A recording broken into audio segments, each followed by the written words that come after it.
So I got sent back to ancient China and decided to open a restaurant. While other chefs are grinding since 4 a.m., I'm just nuking frozen meals for 3 minutes flat. My fridge is bottomless while everyone else is stressing over ingredients. People went absolutely crazy over my Kung Pao chicken. The martial arts grandmaster refused to leave, and a princess basically begged to invest in my franchise. But back in the present, I'm stressed. My little takeout joint is about to go under.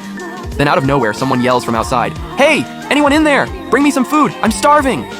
While Yu was buried in his own thoughts, a booming voice shattered the silence in the shop. Yeah, coming, what do you want? We guarantee your food in 20 minutes, or it's on us." Yu put down his phone and rattled off his usual spiel. But the second he looked up, he froze. His modern little takeout spot had somehow turned into a full-on ancient Chinese inn. Carved wooden tables, old elm staircases, big red lanterns hanging from the ceiling. Everything looked both completely foreign and oddly familiar. Where even was he? Wasn't he just in his own shop? And this customer standing in front of him was wearing full ancient robes. Did he stumble onto a movie set? Or was he still half asleep and just hallucinating? "Dude, why are you just standing there? Get me my food. I'll take whatever. I'm not picky." The customer saw Yuji just zoning out and was getting seriously impatient. "Oh, yeah, right, on it. Real or not, he figured he needed to splash some cold water on his face and pull himself together. He headed to the back, grabbed the fridge, pulled out a pack of their best-selling Kung Pao chicken, tore it open, dumped it in a dish, tossed it in the microwave. Done. All in one motion. The microwave hummed to life. Yuji turned on the faucet, rinsed his face with cold water, and took a moment to breathe. Then he mustered up the courage to walk back out. Fluorescent lights, glass door, electric fan, everything looked totally normal. So it really was just a hallucination? That customer wasn't even real? Wait, if there's no customer, does that mean he just nuked that Kung Pao chicken for nothing? Whatever, he hadn't eaten dinner anyway. He let out a sigh and dragged himself back to the kitchen. Right on cue, 3.5 minutes in, beep. Food's done, and the smell hit him instantly. Yuji grabbed his chopsticks and popped a piece in his mouth. Not bad, honestly. For a frozen meal, it actually slapped. Though God only knows what chemicals were packed in there. Back in the dining area, with Yuji gone, the customer was left alone, stomach growling like crazy. Wang Zhen was clutching his gut, absolutely miserable.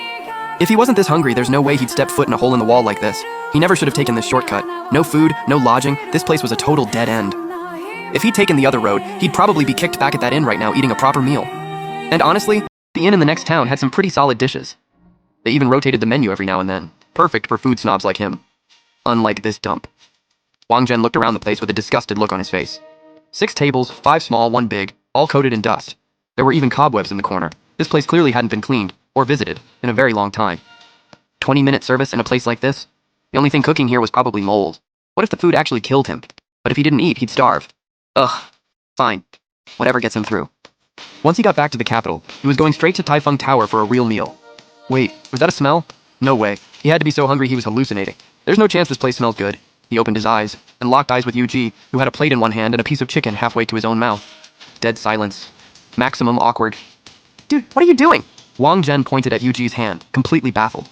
An owner eating the customer's food right in front of them?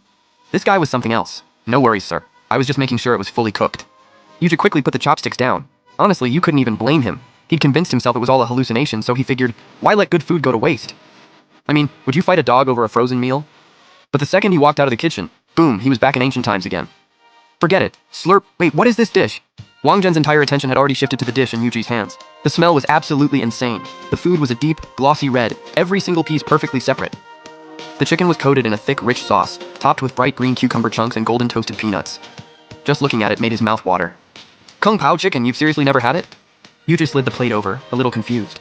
Kung Pao chicken was like the most basic home-cooked dish out there. Pretty much everyone had made it at some point. Sure, it was good, but drooling over it? Come on. And on top of that, this wasn't even freshly cooked. It was a frozen pack straight out of a bag. Whatever they put in there, God only knows. And yet this guy was acting like it was the greatest thing he'd ever eaten. Had Yuji actually time traveled? Never. I've never seen a dish this perfect in my entire life. It smells absolutely incredible. Wang Zhen snatched up a piece and shoved it in his mouth. His eyes went wide instantly. It was like the flavor just exploded. Silky tender chicken melting on his tongue, rich and savory all the way through. Absolutely unreal. And the cucumber, crisp and fresh, cutting right through the richness. As for those other crunchy little things he couldn't identify, he had no idea what they were, but they were fire. If he had a good bottle of wine right now, this would be a heavenly meal. He glanced over at the bare, empty counter, and quickly let that dream go. For a tiny roadside shack like this, having one standout dish was already a miracle. No point expecting anything more. And honestly, Yuji's shop really didn't sell alcohol. It was a takeout spot after all. As long as you're happy, sir. Watching Wang Zhen go to town on it, Yuji felt a little guilty. This was a 5 yen frozen meal pack. It really did not deserve this kind of hype. That amazing smell? Probably artificial flavoring. The tender chicken? Who knows what they pumped into it. And the worst part, this thing had a 2-year shelf life. It had already been sitting for a year and a half. Just thinking about the amount of preservatives packed in there made Yuji want to shudder. But hey, $5 a pack, meat and veggies included. As long as it doesn't kill anyone, that's a win. This is incredible. Best thing I've ever eaten in my life. Give me 10 more. Wang Zhen had literally licked the plate clean before dropping that order. The food was great, just way too small a portion. As for the price, money wasn't his problem. You got it, 1 sec. That plate was completely spotless. Dude had to be seriously starving. Yuji didn't say a word, just turned right around, went back to the kitchen, opened the fridge, tore open the packs, plated them up, and loaded the microwave. 30 seconds to defrost, 3 minutes to heat, same routine every single time, almost sad how well he knew it. Click, click, click, click, all 10 microwaves firing up at once. For the first time, Yuji had a moment to think about what was actually different between each trip in and out. It had to be about which door he used. Since the kitchen was pretty big, there were 2 doors, one going straight out to the shop floor. That one led right to the normal modern store. The other curved around under the staircase, originally just meant for getting upstairs to bed. Nobody could have guessed it would start pulling stunts like this, because somehow it sent you straight to ancient China. Yuji poked his head through a couple of times to test it. Sure enough, the front door still led to his regular modern takeout shop.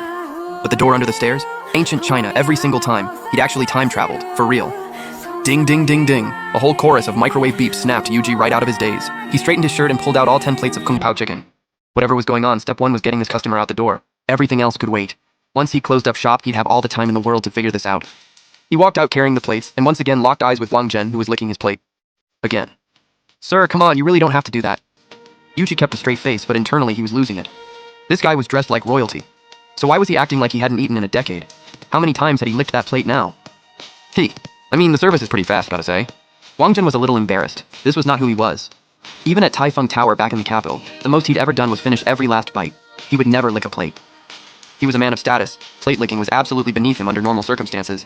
But what could he say? The food at this tiny shack was just that good. Especially that sauce. The more he looked at it, the more he needed it. Before he knew it, there he was. Oh, you know it, we just moved fast here, sir. Your 10 plates of kung pao chicken are all set. Anything else I can get you? Yuji kept a straight face the whole time. He'd had customer service training, and no matter how ridiculous things got, he never cracked. And this? This was nothing.